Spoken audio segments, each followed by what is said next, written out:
Muito boa noite, seja bem-vindo ao Estado Crítico, o programa que lhe vai fazer companhia até por volta das 11h30. Como é habitual, do meu lado direito tenho Hilda Figueiredo e também Eduardo Vitor Rodrigues, aos dois obrigada pela presença neste Estado Crítico, e à minha esquerda tenho João Teixeira Lopes e também Afonso Oliveira, aos dois também obrigada pela presença neste primeiro Estado Crítico de 2013. Por isso mesmo começamos com um pequeno balanço daquilo que foi o ponto mais positivo e o ponto negativo de 2012, na opinião dos meus comentadores. João, começava por si. Bem, eu selecionei como pontos negativos a questão, evidentemente, do desemprego. Eu acho que é a principal ameaça à sociedade portuguesa, à sua coesão. Está na base de muita insegurança, está na base de muito sofrimento e está na base também, se quiser, do aumento das desigualdades sociais. E por isso a preocupação enorme com que eu vejo esta nova tentativa do Governo de embaratecer os despedimentos, de precarizar o trabalho. Esse, a meu ver, e particularmente também para a região norte, muito afetada, Distrito do Porto, muito afetados pelo desemprego, apesar de ser um mal nacional, esse é um dos pontos mais negativos deste ano. Creio que um outro ponto negativo são as privatizações, a forma como foram feitas, sem transparência, muitas vezes em cumplicidade com grupos económicos, a atrapalhada da TAP, a atrapalhada da RTP e a privatização de setores que são absolutamente essenciais para um país que queira manter a sua soberania. Privatizar as águas, privatizar a energia, privatizar os correios, que ainda por cima dão lucro ao Estado. O Estado recebe dividendos do CTT todos os anos. Privatizar a ANA, enfim, ao desbarato, em condições pouco transparentes, e sob pressão, numa precipitação enorme e que vai ter consequências para o futuro que são dramáticas, porque a própria base fiscal do Estado se vai enfraquecer e porque, simultaneamente, volto a referir isso, o país perderá capacidade estratégica de afirmação própria. Como pontos positivos, eu salientaria dois momentos de grande indignação popular, que mostram que as pessoas estão atentas e estão profundamente descontentes e que são também um sinal, creio eu, do isolamento deste Governo, a grande manifestação de 15 de setembro e a greve geral também, que a CGTP marcou e que foi, sem dúvida, uma das maiores greves gerais da democracia portuguesa e que são sérios avisos, creio eu, a um Governo muito enfraquecido, muito isolado e com uma base de legitimação em perda. Eduardo Vitor, os seus pontos, o seu ponto positivo e o seu ponto negativo também em relação ao ano que passou. Eu optaria por escolher um ponto positivo e um ponto negativo que fosse uma espécie de guarda-chuva do ponto de vista conceptual, do ponto de vista, e escolheria como ponto negativo aquilo que eu gostava de designar como a grande fratura social que ocorreu em 2012, que não é necessariamente apenas uma fratura no velho sentido da fratura entre os mais pobres e os demais, ou entre as classes médias empobrecidas. Bom, é muito mais do que isso, uma fratura que tem que ver com o aligeiramento ou mesmo a degradação das representações sociais dos portugueses sobre a generalidade das instituições. Salvar-se-á a Igreja, salvam-se os autarcas, segundo os últimos resultados do Eurobarómetro, e salvava-se o Presidente da República até há 2 ou 3 anos atrás e agora até isso foi ao ar. E essa fratura é muito importante. A economia nós podemos recuperá-la em 2 ou 3 anos, a procura interna pode melhorar, mesmo o desemprego pode levar a alguns ajustamentos com a melhoria das condições económicas do país. Mas a fratura que nós começamos a perceber existir entre os cidadãos e as instituições é uma coisa que demora muito tempo a recuperar. Tem que ver com a confiança, tem que ver com os níveis de solidariedade, tem que ver quase com a bandeira na janela da seleção portuguesa, que tem muito que ver com a autoestima, a identidade de um povo, e isso vai repercutir-se, e está a repercutir-se em muitos domínios, desde logo nas relações interpessoais, mesmo no contexto laboral, no contexto profissional, nas relações entre os indivíduos, na família, no trabalho, etc. Esse parece-me que é um elemento que não é específico de 2012, mas que me parece que em 2012 se assumiu de uma forma muito evidente. Claro que depois tem um aspecto que pode ser interessante, que é esta desmotivação ajuda muito à mobilização para os grandes movimentos sociais, para as grandes movimentações que eclodiram em 2012, a greve geral, os movimentos de setembro, etc. Bom, tudo certo, mas de facto há aqui um compósito que pode ser muito preocupante do ponto de vista daquilo que são os fatores de integração da sociedade portuguesa. Como aspecto positivo, embora aparentemente de brincadeira, porque eu não vejo nenhum na política, como aspecto positivo o papel do Futebol Clube do Porto na região. Mais uma vez é ao Futebol Clube do Porto que a região norte deve uma coisa boa. Eu não encontro, tirando a Universidade e o Hospital São João, eu não encontro nenhuma outra instituição que na região norte corporize aquilo que é um crescimento sustentado. A Universidade do Porto entrou nas 400 mais importantes no ranking internacional, o Hospital São João ficou mais uma vez em primeiro lugar no ranking dos hospitais nacionais, mas de facto o Futebol Clube do Porto significa um elan internacionalista na região e uma força que vai muito para além do futebol, e que é das poucas coisas em que a região, talvez por ser uma das poucas coisas que não depende das forças políticas e do governo e de Lisboa, é das únicas coisas em que nós vamos batendo o pé a Lisboa, ao centralismo de Lisboa, e nesse sentido vamos ganhando alguma influência para além das nossas próprias fronteiras. Vamos ouvir agora a opinião do Afonso. Afonso, ponto positivo e ponto negativo de 2012. Antes de mais, queria desejar a todos um bom ano. O primeiro programa que aqui estamos, também a Delfina, a todos vós e quem nos está a ver e a ouvir. Todos precisamos de um bom ano de 2013, com as dificuldades que aí vêm, que todos também reconhecemos. Eu penso que, e aí estou de acordo com o João Teixeira Lopes, na primeira parte da sua intervenção, na segunda parte, que é, realmente, eu tinha escolhido, tinha aqui tomado nota até, o desemprego, sem dúvida, é o fator mais negativo. O crescimento do desemprego, e pela evolução que teve, e pelas dificuldades que se representa. Quer dizer, realmente, para mim, eu penso que 2012 e 2013 e todos os anos em que há desemprego, a pior das situações é o desemprego, ou pelo menos pode provocar a pior das situações. Se for um desemprego temporário, pode ser resolvido, mas quando é estrutural e durante um tempo demasiado longo, causa problemas graves em que o país também tem sabido responder em muitas situações, mas a verdade é que é um problema para mim que é grave. Também, ainda naquilo que é pior, também posso arranjar um outro elemento que tinha aqui tomado nota, tem a ver com a forma como, já é uma questão mais internacional, se me permite, a forma como a União Europeia tem reagido perante as situações de crise na Europa e no mundo. Eu penso que é um fator negativo também de 2012 e também de 2011, enfim, a incapacidade de responder a tempo às situações. Um antídoto. Eu não estou a dizer que haja um antídoto, percebo a ideia, não estou a dizer que haja um antídoto rápido, nem que haja capacidade de resolver situações graves, estruturais, difíceis, já aqui discutimos muitas vezes, vamos discutir a seguir, mas a verdade é que tem havido muita reação e às vezes pouca ação. Felizmente, nos últimos meses, a evolução, na minha opinião, tem sido melhor a este nível. Tem havido mais respostas por parte da União Europeia, outros protagonistas também, mas a verdade é que para mim é um fator negativo que não ajudou os países da Europa e países do Sul particularmente a enfrentar a crise que todos estamos instalados, digamos assim. Espero que não esteja instalado muito tempo, mas a verdade é que é instalado.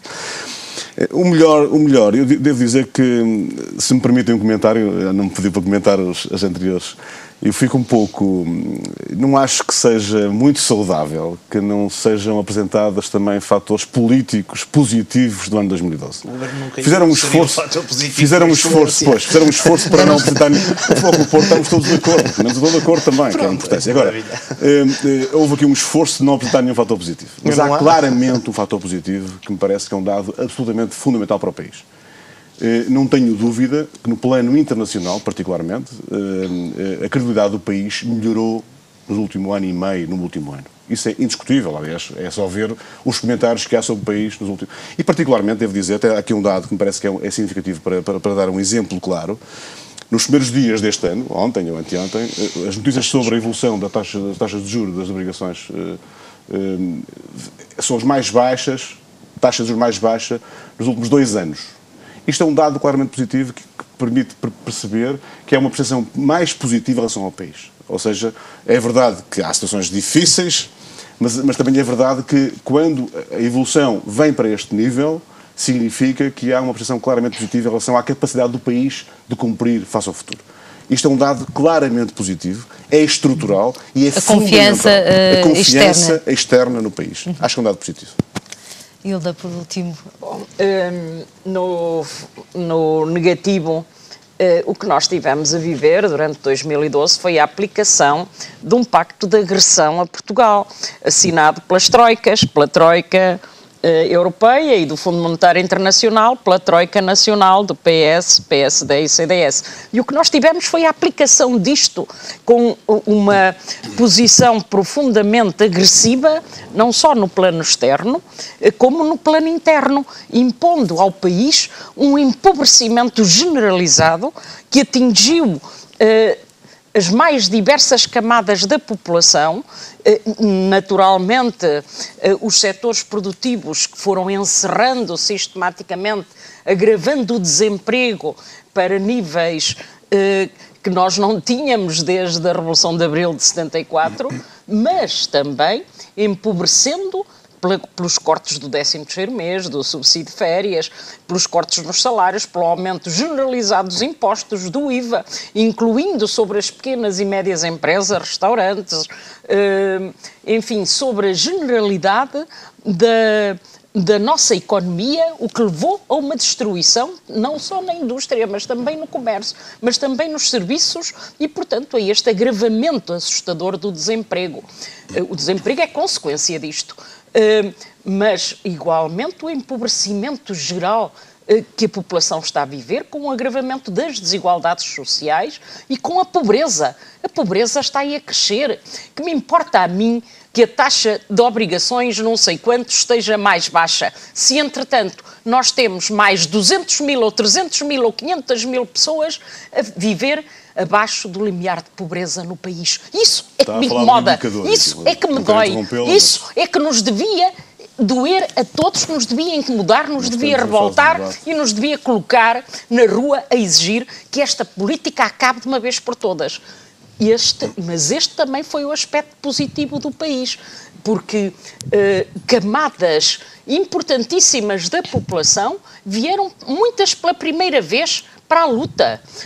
E tivemos 2 greves gerais, não apenas uma, mas duas greves gerais promovidas pela CGTP, mas também nós tivemos grandes manifestações, não só a de 15 de setembro, em setembro tivemos logo a seguir a de 29 de setembro, que foi grandiosa. Eu estive em Lisboa e toda aquela baixa pombalina era um mar de gente. Eu nunca vi tanta gente em Lisboa, naquela zona, como naquela altura. De facto, aliás, já há imagens aéreas que o mostram, portanto, que são claras sobre o que foi este descontentamento. Mas houve por todo o país, ao longo de diferentes momentos e com diversas camadas da população. Não foram só os operários, os trabalhadores dos setores de serviços, da função pública, foi da saúde, foram as populações a lutar pelo seu centro de saúde ou pelo seu hospital, ou contra a destruição da escola e o seu encerramento, ou a lutar porque lhes querem retirar, por exemplo, aqui o serviço da televisão no centro do Norte, ou porque querem privatizar, e em alguns casos privatizaram, noutros ainda não conseguiram, como foi o caso da TAP, mas foram as grandes lutas que nós vivemos durante 2012 que obrigaram a algum travar desta situação, incluindo o próprio Presidente da República a ter um discurso profundamente contraditório, porque sente que o povo, que o país também, que o povo lhe está a fugir, mesmo a sua base social, que a sua base política que votou nele, que hoje pergunta, mas onde é que está o Presidente da República? E por isso, enfim, mas ele lá mandou para o Tribunal Constitucional por causa daqueles 3 pontos. Bom, mas primeiro promulgou o orçamento e o povo todo vai aguentar isto e vai sofrer mais não sei quantos meses até que o Tribunal Constitucional se pronuncie e a situação continua a agravar-se, como ele, aliás, disse. É verdade, continua então e ele deixa que isso aconteça. Mas à frente já vamos falar exatamente da revisão da constitucionalidade. Portanto, nós estamos então a viver um momento de extrema dureza, como eu julguei, sinceramente, que não ia acontecer em Portugal. E feita esta revisão, esta pequena revisão do ano de 2012, seguimos com o nosso debate. Este ano, e começando pelo Afonso, entrou em vigor as alterações ao subsídio de desemprego, como por exemplo a taxa de 6% que vai diminuir o valor do subsídio. Afonso, é no final já deste mês de janeiro que as famílias e que este esforço das famílias vai ser notado. Não há aqui uma mão do Governo em tirar por um lado, mas como as famílias perdem poder de compra por outro, também perder por outras vias, como por exemplo o consumo? O que eu lhe devo dizer é o seguinte, em relação a essa matéria e outras que foram tomadas ao longo do ano 2012, não queria voltar a falar nessa questão, mas vamos ter que falar sobre ela durante todo o tempo que cá estivermos durante os próximos tempos, penso eu. Mas a verdade é que o Governo tem, e todos aqui estamos, sabemos disso, cumprir um plano que está estabelecido, não é? Está estabelecido em termos de nossos credores internacionais. E, portanto, perante essa situação, tem que cumprir algumas regras. E, portanto, há uma flexibilidade no mercado de trabalho, por exemplo, que foi feita, há uma discussão que está em cima da mesa neste momento também. Aqui algumas regras ao nível do subsídio de desemprego, que também entraram em vigor penso que foi em abril, começaram, digamos, a tomarem, eu tenho aqui notas em relação a isso, mas durante o ano de 2012 e agora com efeitos em 2013, vão ter aqui alguns efeitos. A ideia é criar algumas regras que não vão, em alguns casos, beneficiar as pessoas. É verdade que retiram aqui algum poder às pessoas. É verdade isto. Temos que reconhecer que é um ano de dificuldade. Mas a minha questão é exatamente esta. É se aquilo que o Governo vai ganhar com este corte no subsídio de desemprego em concreto, 6%, vai compensar, por exemplo, na perda efetiva do poder de compra das pessoas. É verdade. Deixe-me dizer, Delfina, acho que é importante nós tratamos as coisas de forma muito clara e muito séria. Os assuntos são todos muito sérios. Todos os assuntos que estamos a tratar aqui em relação ao país, em relação às medidas que o país tem que tomar e que o Governo tem que tomar e que temos tomado decisões na Assembleia da República, são matérias muito sérias nos tempos de hoje. É verdade que 2013, em relação a genericamente, a todos os traços da população, há uma redução do poder de compra. É verdade isto, quer dizer, não temos que o reconhecer. Por todas as razões, não é? Vamos daqui a falar sobre isso também, a questão do Orçamento de Estado, enfim. Porque houve uma necessidade aqui também de obter mais receita para o Estado. Há aqui decisões tomadas que são difíceis. Foi assumido pelo Governo e foi assumido pelo Governo e pela necessidade que o país tem. E, portanto, este esforço coletivo tem que existir. Também é verdade, e é preciso reconhecer isto, que da parte do Governo, e é preciso que reconheçam, e todos reconheçamos isto, tem havido um esforço muito grande também, ao nível social, de apoiar as famílias que têm mais dificuldades. Não é só do Governo, mas de toda a sociedade. O que é importante aqui é que a sociedade perceba, e tem percebido isto, os portugueses têm percebido isto, quer ao nível da Igreja, quer ao nível dos institutos da área social, associações de solidariedade, toda essa área tem apoiado fortemente as pessoas com mais dificuldades. Portanto, eu penso que tem que haver um esforço coletivo. É esse, digamos, o registro que eu gostava de deixar numa primeira fase na nossa conversa. Tem que haver um esforço coletivo de todos os portugueses para as dificuldades que o país tem que enfrentar. É verdade que quem tem mais dificuldades tem que ser apoiado. E é isso que o Governo tem que fazer. Eduardo, as rescisões amigáveis de contrato de trabalho também vão dar agora direito a subsídio de desemprego. Como é que interpreta esta medida? Sim. Antes das medidas, uma nota prévia. Tão ou mais importante do que analisar o conteúdo das medidas que têm vindo a ser tomadas, e neste último mês uma série delas vieram ressuscitar o modo TSU, como o Governo atua muitas vezes, ou seja, um modo precipitado, sem ouvir, sem falar com ninguém, desprezando os parceiros, desprezando toda a gente, desprezando até aqueles que deram a mão ao Governo numa altura difícil, nomeadamente na concertação social, como o GT. Mais do que as medidas, o que está aqui em causa é um Governo que, às vezes, e começa a ser muitas vezes, repete tiques que são tiques de um autoritarismo, de um autismo, de um desprezo pelos cidadãos, de um desprezo pelas instituições, que aliás não é reconhecido por mim, é reconhecido hoje pelo Mota Amaral, é reconhecido pelo próprio Paulo Portas, que fez recuar a privatização da RTP e fez recuar agora esta medida completamente inusitada de passar dos 20 para os 12 dias a indemnização compensatória da rescisão de contrato. Ou seja, mais importante do que as medidas numa primeira fase é perceber que este Governo está ou em roda livre, do ponto de vista daquilo que é o bom senso e a sensatez com que as medidas têm que ser apresentadas, e que ontem, por exemplo, Durão Barroso referiu de uma forma muito correta a forma de passar a mensagem, a forma de dialogar com os parceiros. A certa altura o Governo ficará sozinho neste processo, e nessa altura até pode vir cá com o patriotismo todo e dizer que está a tentar salvar o país como se fosse uma perspectiva messiânica, mas na verdade não vai conseguir salvar ninguém, nem a si próprio, porque não vai ter ninguém ao seu lado para ajudar a salvar o país. E essa é a questão prévia. Agora, é evidente que as medidas são medidas completamente inusitadas. Repare, aquela que referiu, toda a gente percebe que é uma medida de agenda, de agenda ideológica e que é apresentada de forma demagógica aos cidadãos como uma medida de competitividade. A passagem dos 20 para os 12 dias é uma medida de agenda ideológica que tem um impacto completamente nulo no déficit, como é evidente, e terá algum impacto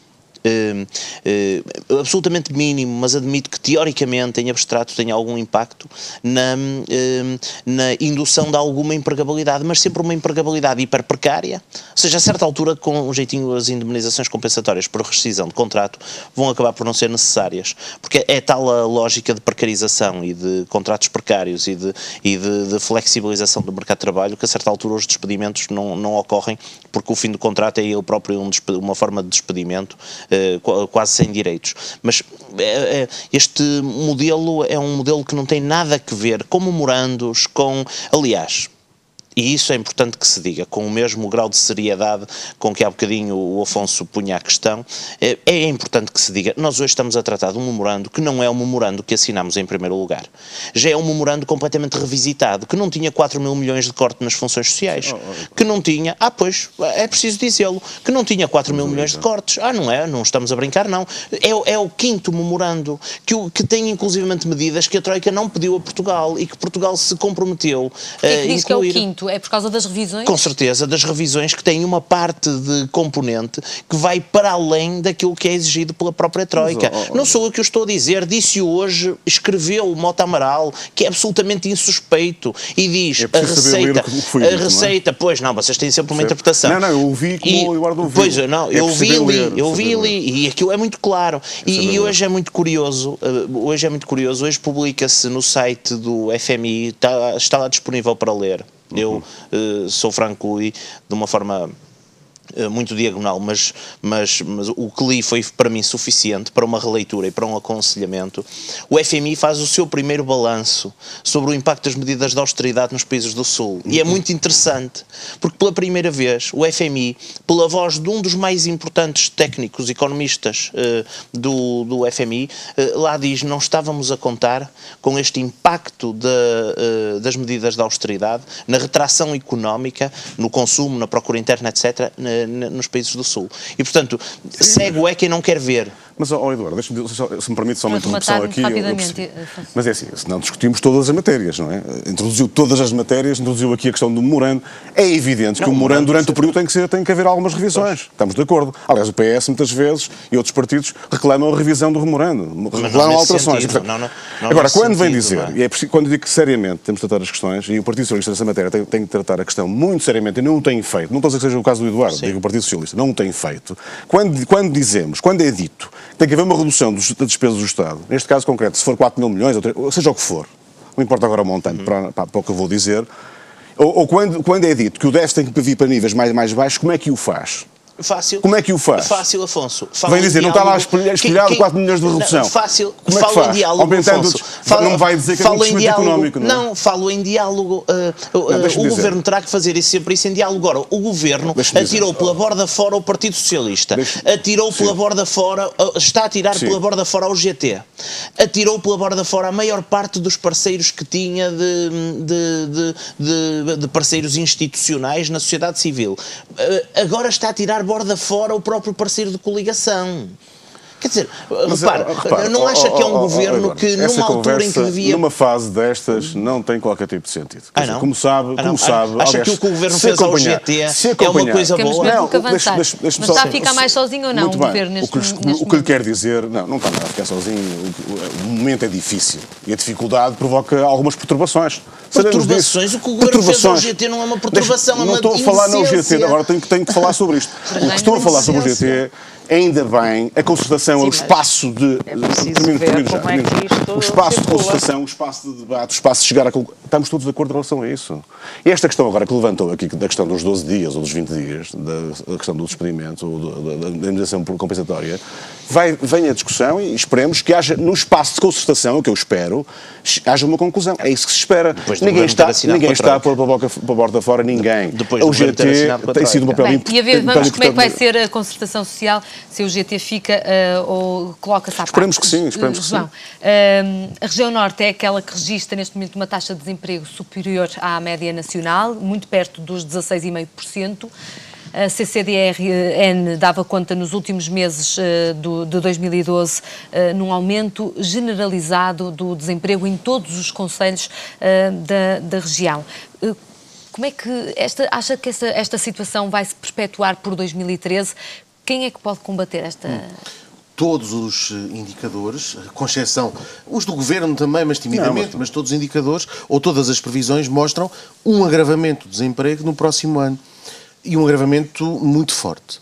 E esse agravamento, evidentemente, está ligado à destruição da economia. Isto é, está ligado ao fechamento das empresas, está ligado às questões da construção civil, da restauração, por sua vez está ligado à questão do IVA, ou seja, o ambiente recessivo, o mito da austeridade e a austeridade infinita, em espiral, ou seja, há mais austeridade, piora a situação, mais austeridade, piora ainda mais austeridade, ou seja, o caminho do abismo vai, evidentemente, ter um reflexo terrível no desemprego. Mas diga-se de passagem que o que se está a fazer com a legislação laboral também vai ter um reflexo no desemprego, porque supostamente estas medidas serviriam para estimular a criação de emprego. Não há nenhum estudo que prove por A mais B, inequivocamente, essa relação causal. Isto é, desregular a legislação laboral, facilitar, embaratecer os despedimentos, favorece a criação de emprego. O que os estudos mostram é que há a criação momentânea de emprego precário. E eu pergunto se é esse o sinal que o Governo quer dar ao país. Dizer, e ao mundo, dizer que Portugal é um reservatório de mão de obra barata. Venham aqui que têm emprego barato. É fácil despedir, é fácil contratar, mas é fácil despedir. Não interessa a qualificação, não interessa o grau de escolaridade dos empregados, não interessa a formação profissional, não interessa a qualidade daquilo que se faz. É mão de obra barata. E este parece ser o sinal que o Governo quer dar. Mão de obra barata, mão de obra que facilmente dispensável, supranumerários, descartável. Isto é o pior que o Governo pode dizer em relação às jovens gerações, em relação ao futuro, em relação àqueles que hoje estão a acabar os seus cursos. Não faz sentido nenhum. É o caminho inverso. E quanto à situação da região, vê esta continuidade da... Claro, a questão da região é esta. É que a região norte, não se esqueça que tem déficits vários. Um dos déficits da região norte é uma população ativa menos qualificada. Logo, deveria existir aqui um investimento preferencial em políticas de qualificação dos recursos humanos. A formação profissional. Veja bem o que é que está a acontecer com a formação profissional. Desaparece. Está a desaparecer. Não há incentivos para a formação profissional. Veja o que aconteceu, nomeadamente com a questão da segunda oportunidade do ensino, com todos os problemas que isso poderia ter e que houve e que teve. As novas oportunidades, está a ser tudo fechado, sem qualquer distinção, o bom e o mau, sem separar o trigo do joio. É um erro brutal. Ou seja, a região norte precisa de qualificação, precisa de um forte investimento nos recursos humanos, se quiser, e precisa também, evidentemente, se virar para a exportação, porque é isso que poderá ajudar à criação de emprego. Mas virar... mas é que está. Mas é que virar para a exportação... Pelo menos reconhecer isso, não é? Não é. Como é que se vira para a exportação? Apoiando a inovação, apoiando a qualidade, apoiando a diversificação dos produtos, facilitando a burocracia. Não é pela via sempre usual da receita do costume da legislação laboral. Porque isso é... A legislação laboral em Portugal já é ultraliberal. Quer dizer, já vem do Vieira da Silva, os vários códigos laborais de degradação dessa relação laboral. Quer dizer, nós hoje, segundo o que pude ler da imprensa, vamos ter um regime, se isto for avante, eu espero que não vá, vamos ter um regime em que um trabalhador português fica muito barato para despedir, pior do que nós só a Espanha, e fica consideravelmente mais barato que despedir um trabalhador português com um trabalhador alemão. Está a perceber mais uma vez aqui o jogo de forças também que está em causa numa questão europeia. Isto é, mais uma vez, também há aqui uma imposição que vai criar cada vez mais Europas a várias velocidades, também do ponto de vista social, também do ponto de vista da própria proteção laboral. Mas neste governo, deixe-me só comentar também um bocadinho tudo isto que tem estado aqui, que eu tenho estado calada. Está aqui uma perseguição clara aos trabalhadores. Há uma posição ideológica clara deste governo e também da Troika de desvalorizar o trabalho, de naturalmente fazer um ataque cerrado a tudo o que são direitos laborais em Portugal, de destruir direitos laborais e sociais. Com um trabalhador mais barato? Pois quem ganham os setores que já aqui existiram do género antes do 25 de Abril de 74. Durante o fascismo, as nossas indústrias desenvolveram-se na base de um trabalho precário, mal pago, de uma exploração desenfreada dos trabalhadores, em que aqueles que tinham uma melhor qualificação fugiam para o estrangeiro quando podiam. Ora, nós hoje, numa situação diferente, até em termos de formação da nossa juventude, que temos pela primeira vez em Portugal uma juventude com uma formação muitíssimo mais elevada do que tínhamos nessa época, estamos a desprezá-los, estamos a maltratá-los, estamos a dizer-lhes não há emprego cá, vão para o estrangeiro, e estão a ir para o estrangeiro, desses que podiam ser os melhores para desenvolver o nosso país no futuro, mais de 100 mil por ano, que hoje não são como foram os dos anos 60. Hoje são pessoas qualificadas com cursos superiores que tiveram um custo, cuja formação teve um custo elevado no país e que o governo está a mandar embora, a mandar trabalhar para os outros lados. Isto é inadmissível. Inadmissível. Sim, mandou. Objetivamente mandou. Faz um ano. Ouvimos todos essa declaração na televisão, ouvimos, mas além dessa declaração pública de que se vão embora, a política que está a fazer é essa, é que eles vão embora. Mas não só, ao prolongar a jornada de trabalho, ao desvalorizar o trabalho e outras medidas que aí estão em cima da mesa, como essa da precarização completa, nós temos uma grave situação em termos de futuro, porque então, para que isto serve? Para, dizem eles, para aumentar a competitividade e ganhar investimento estrangeiro. E eu pergunto, mas que tipo de investimento? O que podia ir para o Paquistão, ou para a Tunísia, ou para a Índia? Ou seja, daqui a nada, nem esse. Porque até lá eles já começam a ter também gente muito qualificada. E daqui a nada nem esse. Então nós vamos ter aqui o quê? Que tipo de investimento estrangeiro é que querem captar para cá? O lixo da Europa? O lixo do mundo? É isso que querem captar para cá? Bom, é de facto uma visão de destruição completa. Se isto não for travado urgentemente, nós não temos um futuro. E, portanto, temos que ter, e por isso mesmo é que a luta vai ter que se intensificar. E por isso mesmo é que eu espero que este governo não ultrapasse março ou abril deste ano, ou até nem chegue lá. O ótimo era que já nem chegasse, que nem sequer fosse capaz de começar a pôr em prática este orçamento, e é por isso que eu critico o Presidente da República. Mas acha que o Governo está na iminência de cair, Hilda? Bom, mas eu acho que este Governo tem mesmo que cair. Não, mas está na iminência. Não só o Governo tem que cair, como a política tem que ser travada, porque não basta fazer cair o Governo, porque cair este e vir outro que faz a mesma política ou com uns centímetrozinhos a menos, ou uns tostões ou uns euros, não, isso também não dá. Portanto, tem que ser um governo os tais cortes, por exemplo, os 4 mil milhões que já aqui foram falados hoje, podem ser a gota d'água? Não, a gota d'água há de ser a luta que vai crescer nas próximas semanas, nos próximos meses. A CGTP acaba de convocar já uma luta com manifestações distritais em todo o país para o dia 16 de fevereiro, salvo erro, e por isso nós vamos ter aí profundas lutas.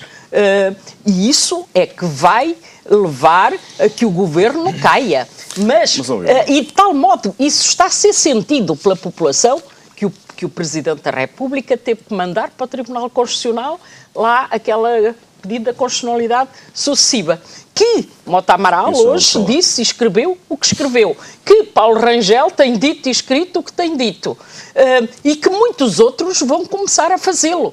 Ou seja, quando um barco se está a afundar, os ratos começam a fugir.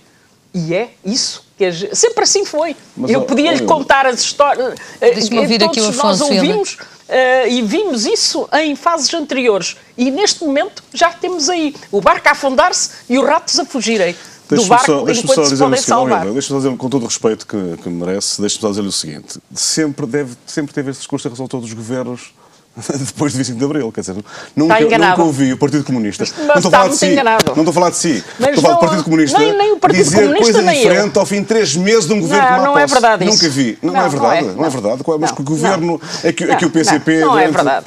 Desculpe lá. É rigorosamente verdade. Ao fim de um ano, como querem uma política diferente e um regime diferente, tem sempre esse tipo de discurso. Nós queremos que se cumpra a Constituição da República Portuguesa. Queremos todos. Não quero, não. Nem o seu governo, nem o Presidente da República não estão a cumprir.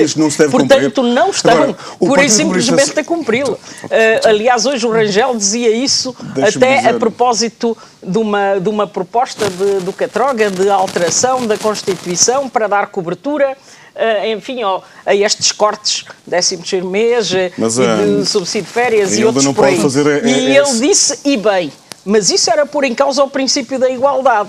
E então alguém hoje aceita que se ponha em causa o princípio da igualdade. E acho que aqui neste país há gente que pensa que nós devemos regressar ao período anterior a 1789, à Revolução Francesa, do século XVIII. Deixe-me dizer que isso não tem o que o Governo está a fazer. É o que se pretende. Agora, nesta matéria que estamos aqui a discutir, o que está em causa aqui é flexibilidade. Tem que haver, e está a haver da parte do Governo bom senso nesta matéria. Agora, é evidente que a concertação, como eu há um bocado estava a referenciar, é fundamental que se mantenha, que se faça nesses tempos. Deixe-me também dizer em relação a esta matéria que, por exemplo, um exemplo concreto. No caso dos subsídios de desemprego, neste momento é possível, de acordo com as regras que foram estabelecidas, com menos tempo de desconto, há acesso ao subsídio. Portanto, há aqui algumas regras que melhoraram o acesso ao subsídio. Por exemplo, um caso concreto, majoração para casais desempregados. Casais desempregados têm uma majoração de subsídio de desemprego. Ou seja, há uma preocupação com situações extremas, de mais dificuldade. Não é nada esta visão catastrófica que foi aqui apresentada, mas é uma atuação perante uma realidade que o país tem que enfrentar. E o problema do desemprego leva-nos também a outro problema relacionado, que é, neste momento, o desemprego deixou de ser aquela condição transitória na vida de um cidadão. É muitas vezes uma condição que leva 1 ano, 2 anos e por aí adiante, ou seja, o desemprego de longa duração. Não acha que faltam também medidas de olhos postos neste tipo de desemprego, nas pessoas que já não trabalham, já não contribuem para o país há muito tempo, há mais de 6 meses? Sim, claramente. É uma das matérias sobre as quais temos discutido todos aqui no Parlamento, até no âmbito do Orçamento de Estado, da aprovação, da discussão da especialidade, muito dessa matéria foi discutida. A questão da necessidade de apoiar a economia e fomentar as empresas. Financiar a economia, financiar as empresas para criar emprego. Isto é uma grande dificuldade. Todos sabemos disto. Não se cria como alguns proclamam que tem que haver crescimento económico para que haja emprego. É evidente. Mas é verdade, tem que haver crescimento económico para haver emprego. É uma verdade lá para ali. É evidente. Mas estamos de acordo.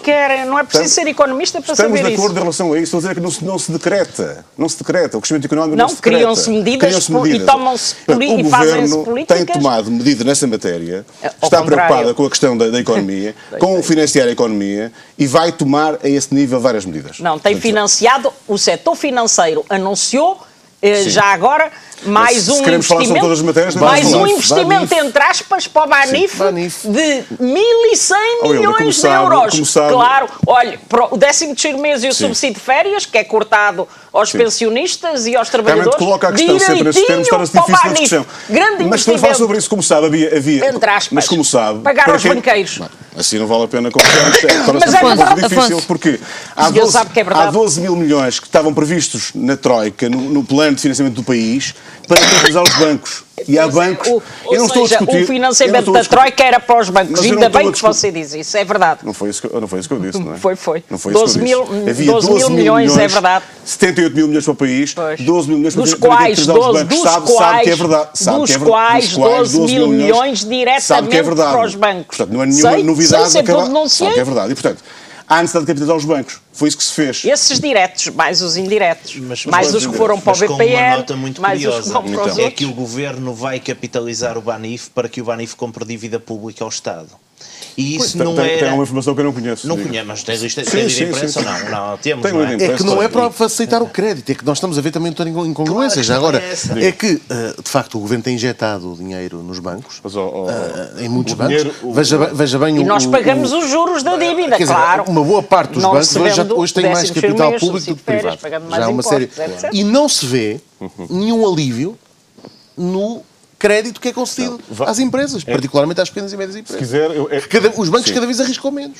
Não, a questão não é essa. Ou seja, nem sequer há essa contrapartida. A questão é diferente. Já agora, se me permite falar um pouco sobre isto. O que se passa é o seguinte, como sabem, e já falamos também sobre essa matéria aqui, há uma forte... As empresas portuguesas são fortemente endividadas. É um facto. A dívida privada é o país está fortemente endividado. Durante muitos anos houve excesso de endividamento na economia. Mas hoje, os bancos também têm excesso de crédito na economia. E têm que cumprir alguns rácios. Tem que reduzir crédito, por um lado, tem que reforçar os capitais, por outro lado, com dificuldades de reforçar capitais. E é isso que neste momento está a acontecer em Portugal. É muito difícil. Está a acontecer em Portugal e na Europa. Nós já regressamos a este debate, meus senhores, para já fazermos um breve intervalo neste estado crítico. Até já.